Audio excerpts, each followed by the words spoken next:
Perfect. Thank you so much for coming back after your lunch. I hope you enjoyed your conference lunch, whatever it might have been. If you're still eating, no problem at all.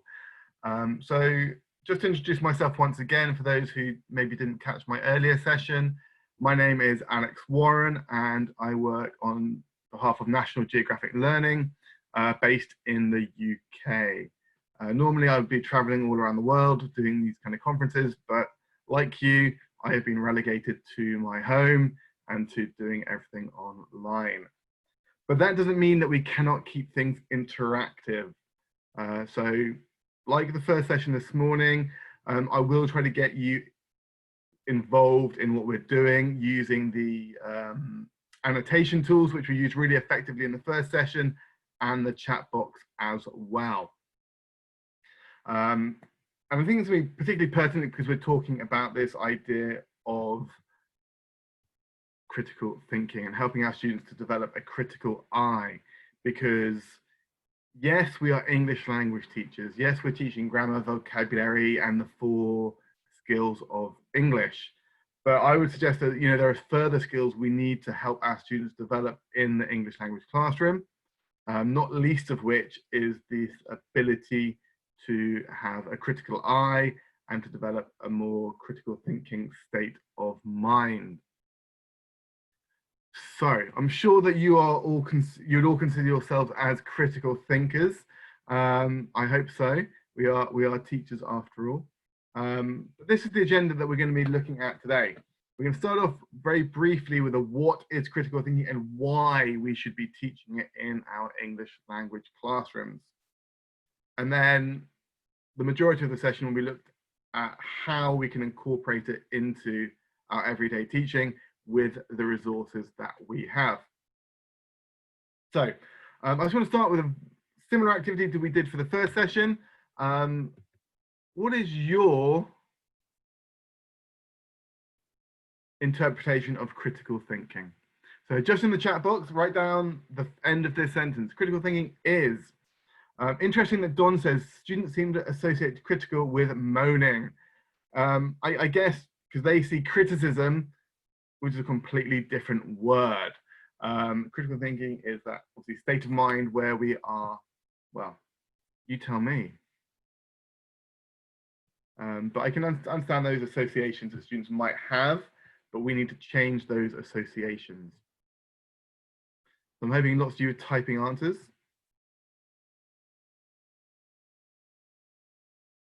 Okay, good, Katrina. Problem solving, analyzing, evaluation, good. Being able to discern factual information from falsehoods, inferring, drawing conclusions, meaningful discussions, giving opinions, justifying opinions, understanding connections, thinking rationally, good. Having a discerning view, Don, good. Svetlana, ability to think deeper, out of the box, yes. Analysis, evaluation, good, Marina. Anita, a tool to survive the world, absolutely it is. Tatiana, analyzing, reflection, reasoning, good. All fantastic responses. And yes, it is all of those things. It takes on many different forms. And that's kind of the beauty of it. It means we can integrate it into all facets of our teaching, whether that's grammar, vocabulary, listen, or maybe not so much listening, but reading, writing, speaking. It's there or thereabouts in everything we do in the cave. Okay, apparently I'm muted. I'm not sure why. Can everyone hear me okay? I heard a sign saying I've been muted. I'm not sure. Yes, it's fine. Very good. Okay. So that's your interpretations. I found 5 interpretations of a critical thing that I particularly liked. I want you to read them, and I want you to, using the stamp tool that you have in your annotation bar. Remember we saw this earlier. This is my one at the top here. I'm going to sort of put it in the middle there. I want you to use the stamp tool and use a love heart, a tick, an arrow, whichever you like to put next to the quote that you like the most, which you think is most appropriate. So use those stamp tools. use those tools to, yeah. For example, you might put a lot of love next to that one, for example. Let me clear my drawings there. Maybe you want to put a lot of love with John Hughes.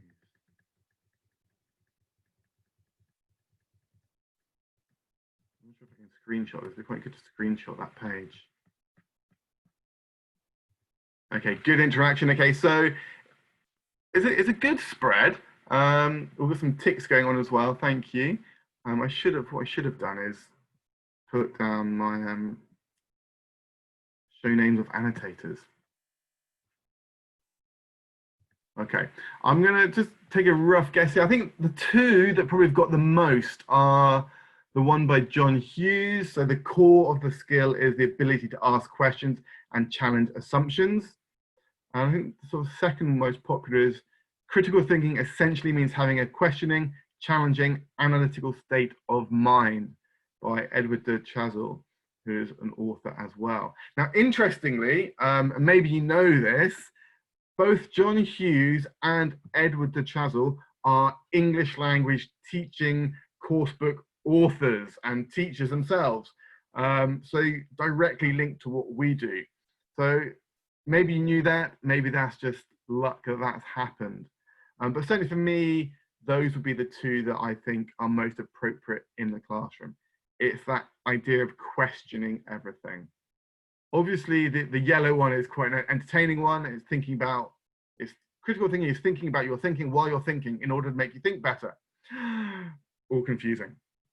Okay, so that's as an average kind of definition. In terms of where we're looking at in terms of Bloom's revised taxonomy, you know, we're looking at really the higher order thinking skills being related to critical thinking. We've got the lower orders of remembering, understanding, applying. I would say some of these can actually involve critical thinking. I think sometimes classifying, you have to think carefully about things. If you're explaining something, you have to think critically. If you are demonstrating, interpreting, that's also thinking critically. But traditionally, we think about the higher order thinking skills being linked directly to critical thinking. So the analysis, differentiating, relating, comparing, contrasting, distinguishing, examining, questioning, as well as the evaluation, arguing, defending, judging, selecting, valuing, critiquing. But even the create is kind of like the right at the top, where we've thought critically and we're putting that into action almost. And so for me, the creating is the action of the critical thinking, the result of it. So constructing, formulating, authoring, etc. So that's kind of what it represents and what it is. But I often get asked, well, this is all fine, but why in the English language classroom? Why are we doing it here? What's the point of it? And there's a very simple answer to that. It makes you stop and think, right? Should we be teaching critical thinking in English language classes? My very simple answer is yes, of course we should be. And there are multiple reasons for this. Aside from the fact that it's going to help them better thinkers, but in terms of specifically with language learning. And I should just sort of add this, you know, this is my opinion. You don't have to agree, you don't have to believe me, right? That's purely my opinion. Why do I think this? Well, first of all, I think it absolutely coincides with good language learning. You know, a preferred approach with young adults, teenagers is an inductive or a guided discovery approach to grammar, whereby we are getting students to discover for themselves. So we're giving them example sentences, contextualized sentences of grammar, vocabulary. They're working it out for themselves through the context by asking questions. It's almost like problem solving. They have to work out why this grammar is used or how this grammar is used. So it makes it more memorable. It makes it more worthwhile. It makes it more effective. And as part of that, it's also language and communication rich.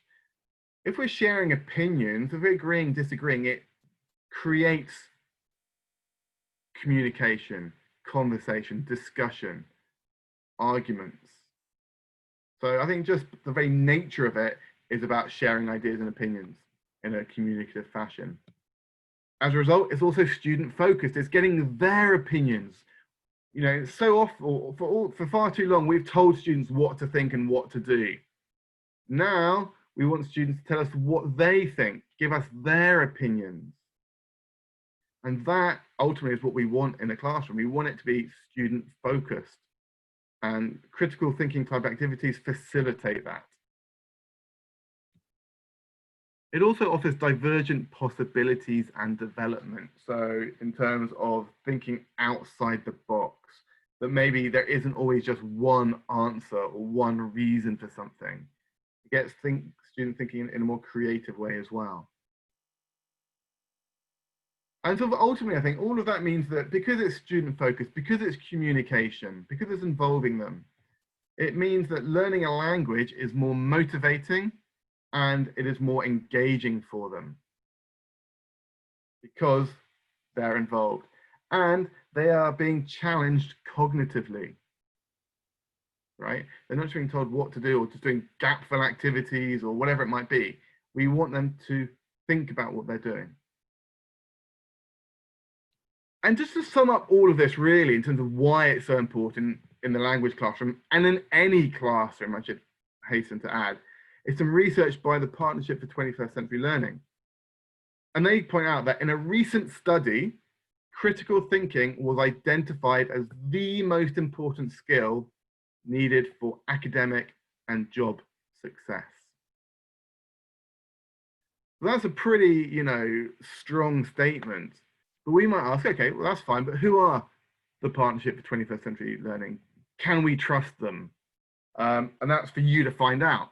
But my question to you really is to get you to think critically about this statement and see whether you agree or disagree.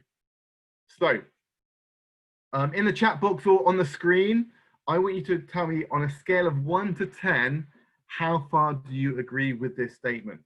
So using the text tool in your annotation box, you can go onto the screen and just type down your number, for example, like that. Okay, someone's already done that, great. So using the text tool in your annotation bar, on a scale of 1 to 10, how far do you agree with this statement? All I say in the chat box is fine. Okay, Yelena's doing on the screen. Well, Natalia's written it, very nice, Natalia. 10, 8, lots of 8s, 9, 10s in the chat box. Good Iveta, 8, 9, 8, 8. 4 for Don. Don's a skeptic.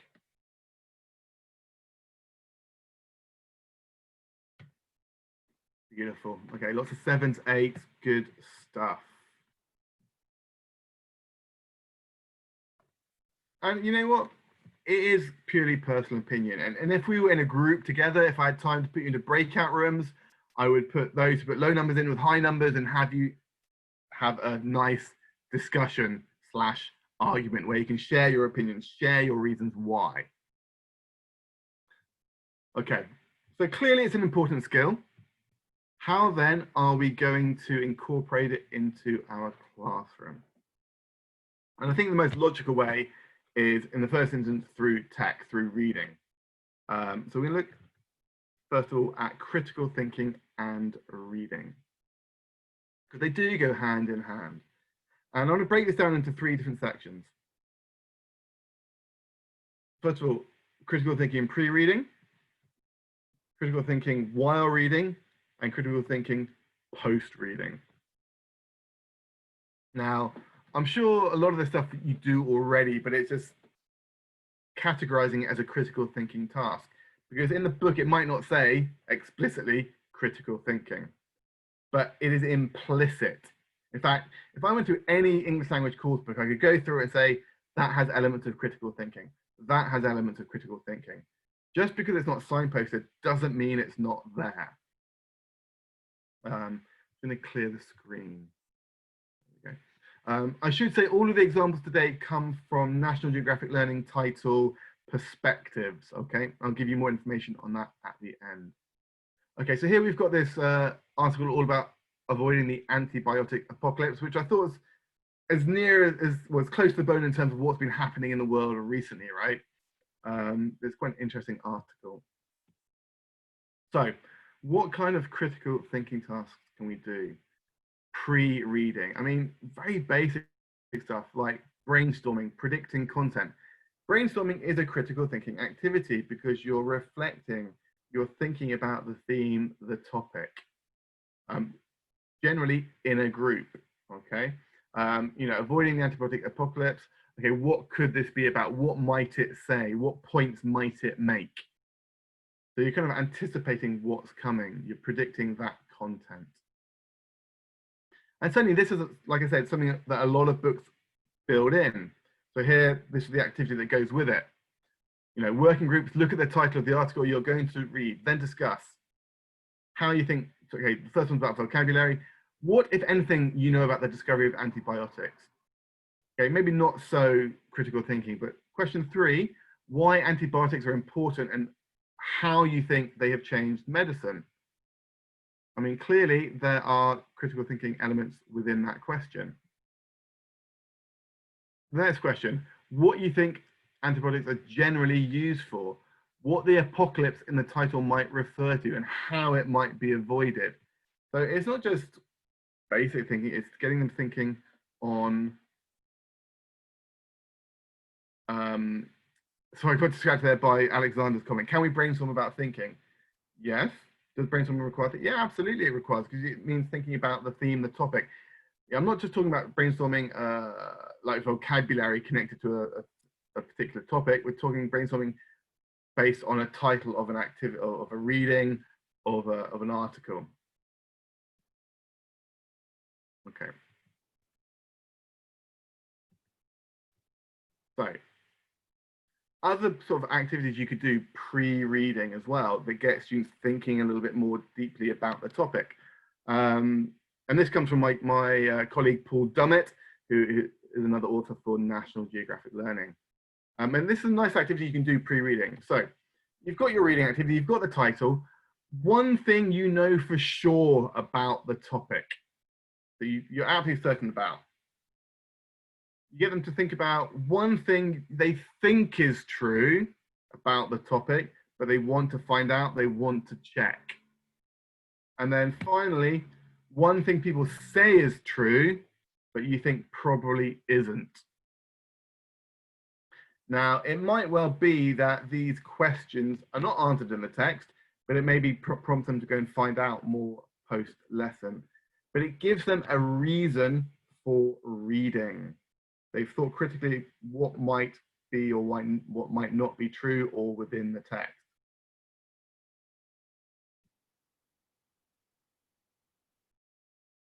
Okay, Alexander's made a point there about it's more of a question for everyone to reflect upon. And I think reflection is critical thinking. You're looking at what knowledge you already have, thinking what is right, what is wrong, which do you think is most important, which is not so important. So I think reflection, as we'll see later, is a part of critical thinking. You're analyzing what you already know.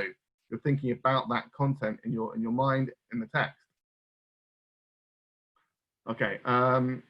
Something else that we can use for brainstorming, predicting content is one of my favorite things with young learners, but with teens and even with adults. And that's kind of pulling in the KWL chart, which I'm sure you're all very familiar with. But if not, we give this to students pre-reading. The K stands for what I already know. What do I know about this topic? What do I want to know about this topic? So they're creating their own questions, their own reasons for reading. And then they come back to it, and what did I learn?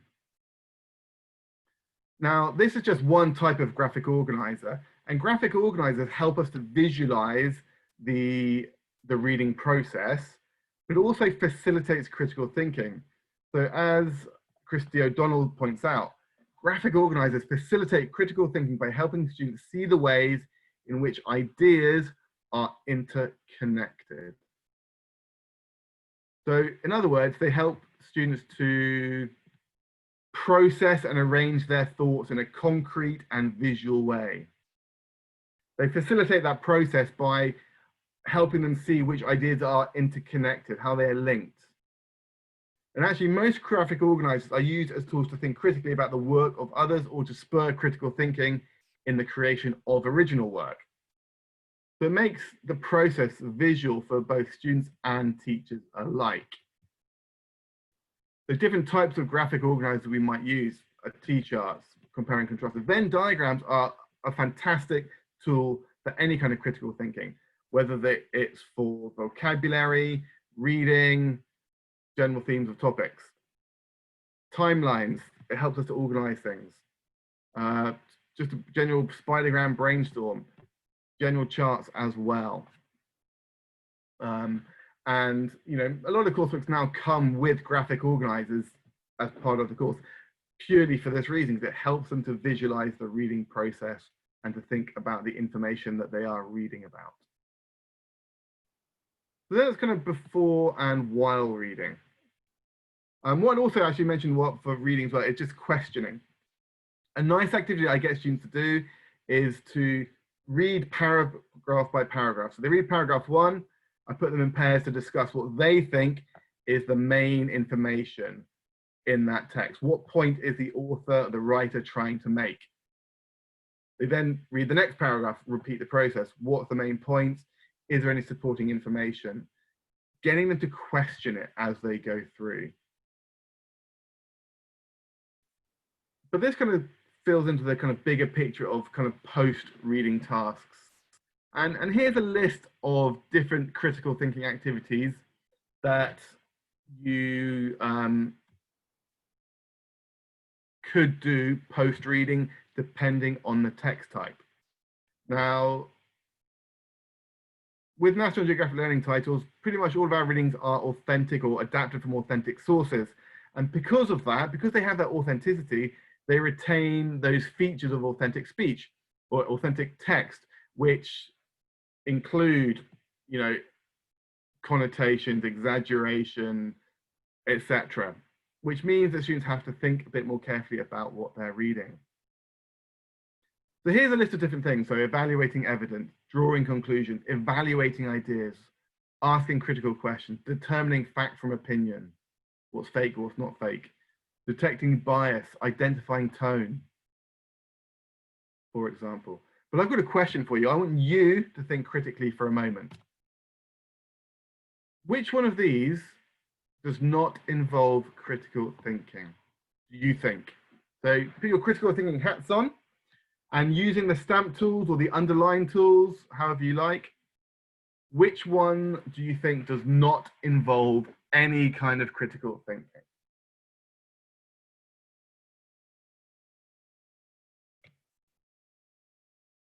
So yeah, use maybe the arrow tool, maybe you think that one, maybe think that one, but try to use the annotation tools to note down, okay, rather than the chat box. What do you think? Have a read.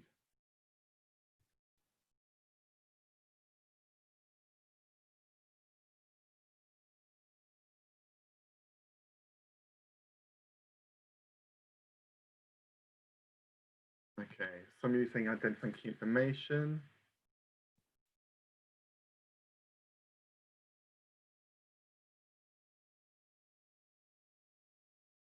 Identifying tone, identifying opinion,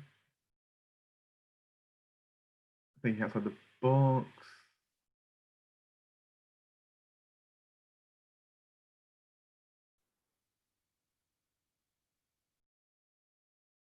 Any other suggestions? Quite a few saying identifying author's opinion, quite a few saying identifying key information, drawing conclusions. Okay, here we go.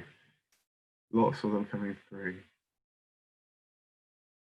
Okay, so I would say that there's a fair spread of ideas there, but a couple of people in the chat box have actually said that all of them do. So I think we've got there that we've got Liana Brizga, does all of them do, and so does Inguna Kalnina as well. And yes, you two are correct. It's a trick question. You could argue that all of these involve some kind of critical thinking. I just wanted to test you. It's a bit mean, I apologize. But even things like identifying key information is critical thinking. They're reading a text and they have to identify what is more important, this information or this information. So they're thinking about it in that sense. And Alexander's, we're having a little discussion on the chat box here. Thinking is often revealed through how we do things, not so much what we do. That is also true as well. But we can discuss that later on. Okay, so it does represent itself in many different ways. So thank you for doing those drawings. I'm just going to clear them all. So look, let's look at some examples of this in practice, okay? So again, this is a lesson taken from Perspectives Upper Intermediate, B2 level. And we have these specific critical thinking or boxes, in this case, asking critical questions. So it's kind of planting the idea about what they are, exploring what they, what kind of questions we can ask, and then giving them some examples. So what I want to say, we don't have time to do all of these, but I want you to think of at least 2 questions or 1 question at least you would ask if you wanted to think critically about just this statement. So it has been shown that, oh, I'm doing that. It's been shown that you can only learn 7 words in a language lesson.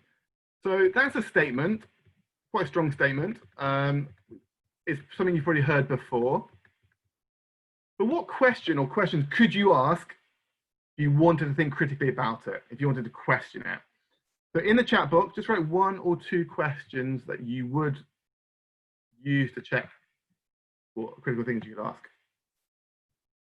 I'll read them out. Okay, yeah, good, Don. What is the source of this information? Absolutely. I mean, that's the kind of the most obvious one. What is the source of this information? Any other suggestions? What other questions could we ask? Yeah, okay, what age is really good? What perfect, both we got Don and Biba there. What are the age of the students for this? Good.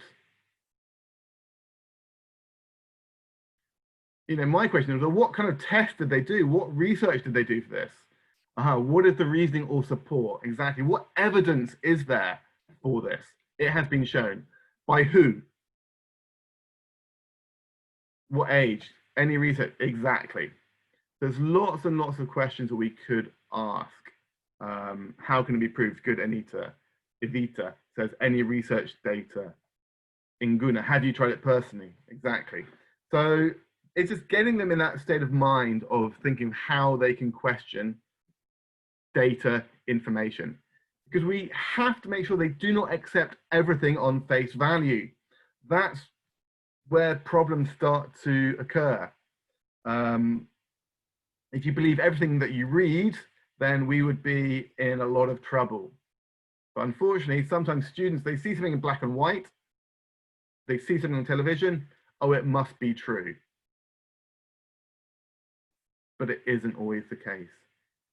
Get them having that questioning state of mind as much as possible. Let's look at another example. Let's clear the drawings again. Okay, so this one is a lesson all about the comforts of home. And this is taken from a lower level. This is taken from pre-intermediate. And in this particular lesson, we're thinking about fact and opinion, which kind of comes back to a similar idea of, well, is it someone's opinion? Is it fact? And again, lower level students, even high level students, find this quite difficult sometimes because they don't know the kind of clues that they are looking for, right? Just because I think something and I write it down doesn't mean you have to agree, or that it is a fact, in fact. So, this kind of activity is a really simple one to do for learners. You go through a text and you can identify opinion and fact. So, for example, okay, we've not read the text, so we don't maybe have the larger context. But number 1, the bedroom is small. So using your stamp tools, can you put a tick if you think it's a fact, or a cross if you think it's a opinion? So tick for fact, cross for opinion. Okay, good. Lots of crosses coming through. A couple of ticks. Okay, I think the bedroom is small. This is quite a difficult one, right? Because it depends on the use of the adjective small, right? I think it's small, but you might think it's big. So for me, it's definitely an opinion.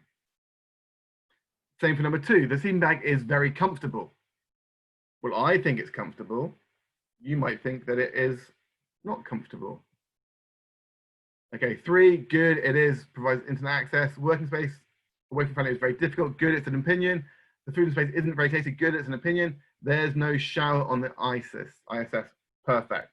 Really easy for you guys, but that much harder for language learners because they're more focused on the language as opposed to the kind of intent, let's say.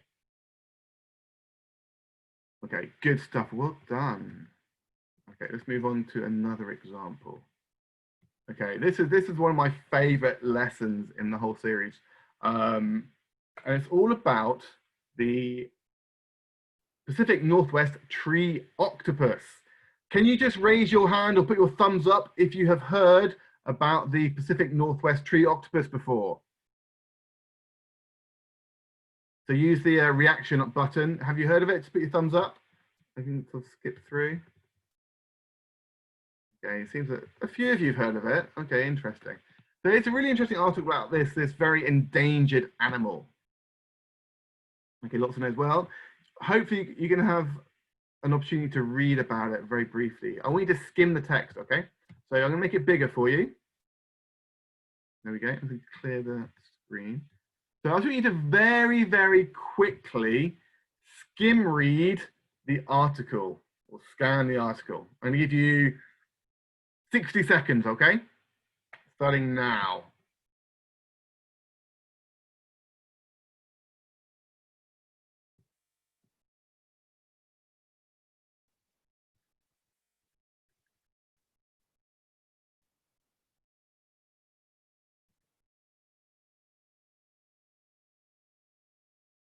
Okay, Don, that's a good question. Why do they think that ugly animals are difficult to say? Nice.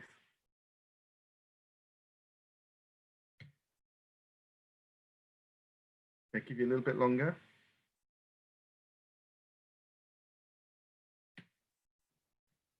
Minute or 10 minutes or so.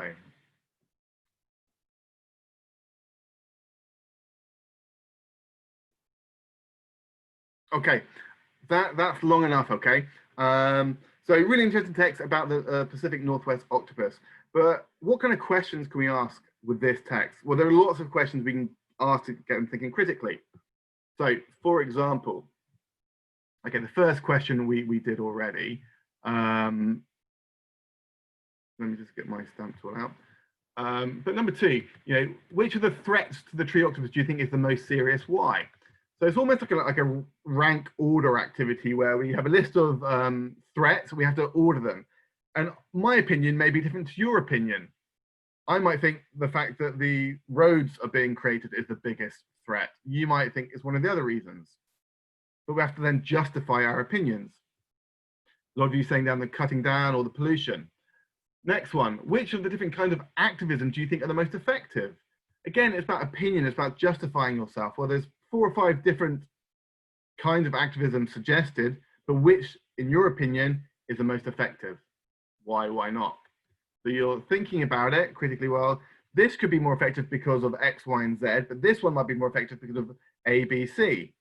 So you're analyzing, you're then talking, you're justifying, you're reasoning your thoughts and opinions. And again, should you care about the tree octopus? Why not? As Don kind of pointed out, ugly animals are difficult to save. Why is that? But you're giving justification, you're giving reasons, you're thinking about it. So even within those questions, there's lots of critical thinking going on. But I want to take this a little bit further. Fill the drawings. My next kind of question is, though, is this. Look at the source for the article. Do you think it's reliable? What other sources could you check to make sure the information is correct? So just on the screen, using your cross or your tick button in the stamp, tell me whether you think this is a reliable source or not. Just do it over the screen. So if you think it's reliable, do some ticks. If you think it's not reliable, put some crosses on. Is this a reliable source? So if we look right at the bottom, we can see there, it's done here. Is that a reliable source, do you think?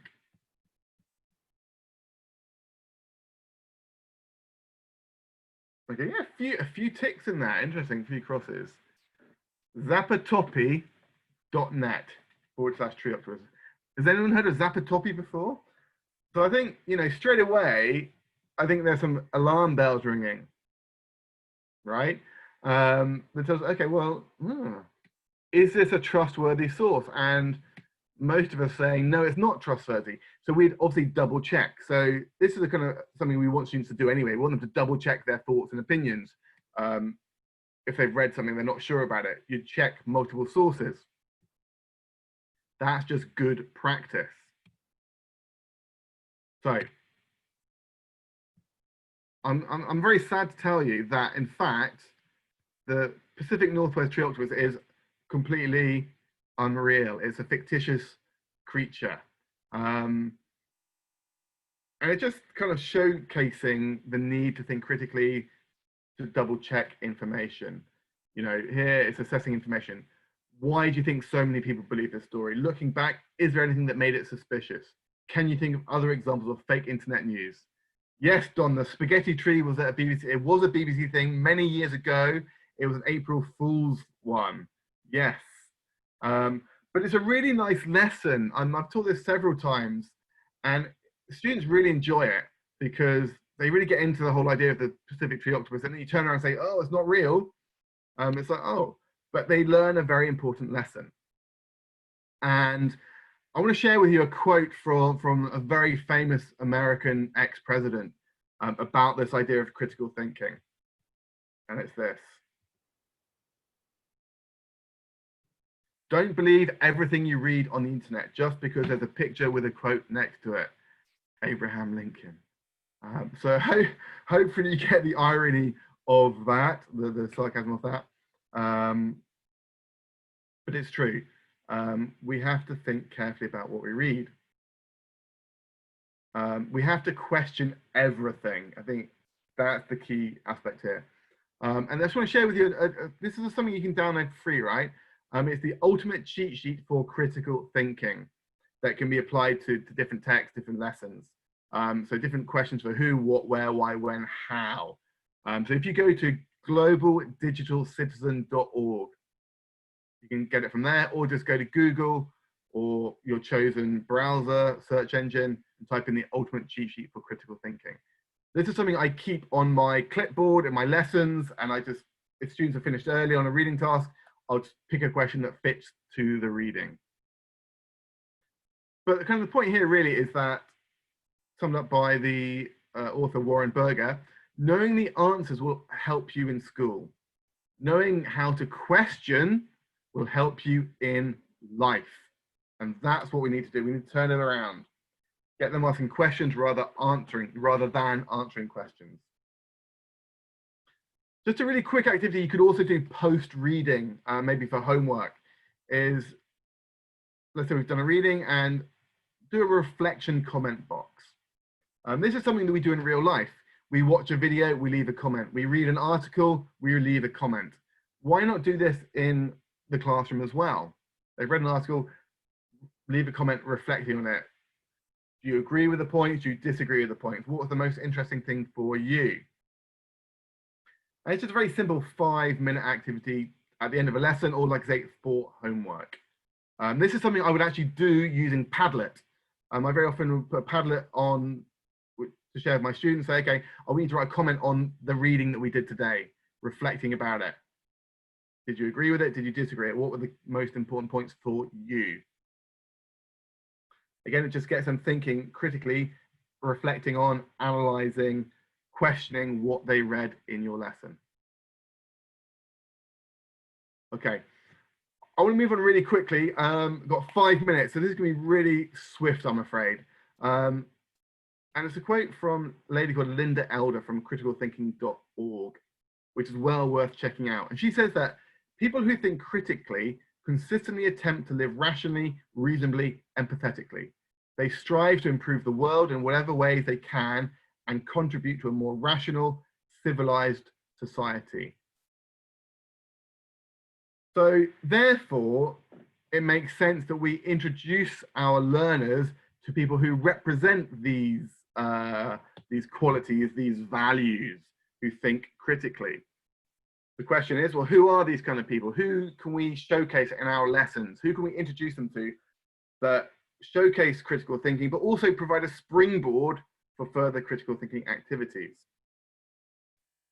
And a very simple answer to that is, oh, I didn't mean to do that, using TED Talks. Because their motto is all about ideas, sharing ideas, things that they thought critically about, and they are now communicating those ideas to each other.